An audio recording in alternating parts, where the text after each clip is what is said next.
And growing up, both my parents told stories. Probably more so, I remember my father telling stories. Just, bedtime stories. I'd have a lot of storytelling from my father and from Claire. But growing up in Shrule, stories were kind of important, Something would happen, someone would put a bet on Galway for Sam, whatever the fuck, Mayo for the Connacht final, and someone else would intervene. There was always these just little stories, and I loved those stories. I loved that there was character and crack in them,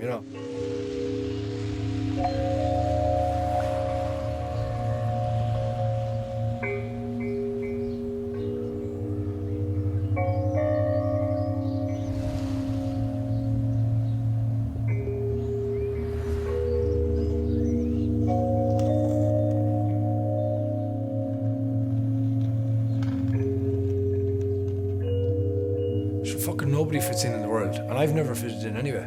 When we moved to Mayo, I didn't fully feel like I fit in because, I was from Galway City. Then, by the time I come back to town, I feel that, I'm too much of a country buff.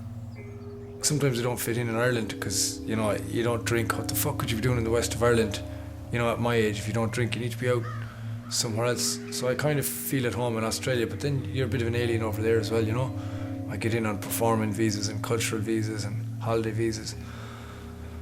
So, I don't know, where do I fit in the general scheme of the world? I don't know, sure, somewhere. Like a bee buzzing around looking for pollen,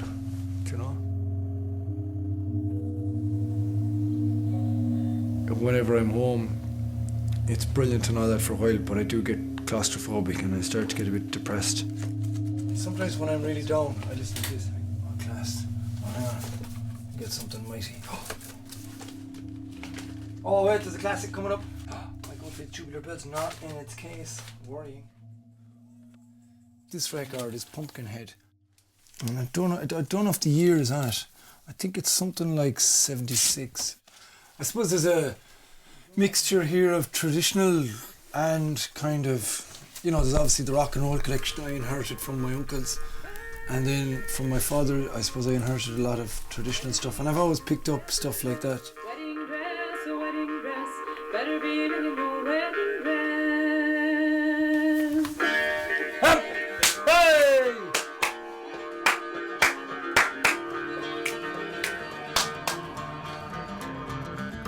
So I suppose that when I got into folk music, as well as having a lot of stuff local and folk traditions, the 70s revolution, I had quite a lot of that on vinyl. And some of the stuff, I don't know if you can get it on CD today. Mancini. When you're a teenager in Ireland, it's not like in a lot of other countries or in a lot of hot countries where there's music in the street and dancing. Ireland isn't like that. The music is in the pub or the houses. And then any kind of music that wasn't in the pub or in the houses, if it was in the community centre or whatever, it was very conservative. You know yourself what rural Ireland is like. So I suppose when I was a teenager, obviously I was listening to a lot of Clapton, Hendrix, Led Zeppelin, but there was also kind of wild cards like this that you'd throw on, that was basically just songs as Shrule, Even when I wasn't into folk and traditional music, like when I wasn't big into it, fucking classic. I would always throw on something and listen to it, So it was always there. I mean, I would have heard a lot of Irish music as a child. That is a classic album. And then, kind of as a teenager, you go away from it. And then I came back to it when I was about 15. And as soon as I got back to it, I was just amazed to have a wealth of really good stuff. Look at that. This is a fucking classic album. Sweeney's Men, 68. Grappelli, look, 1971, jazz album. When I do theatre, I do jazz theatre. Or I just make it up off the cuff.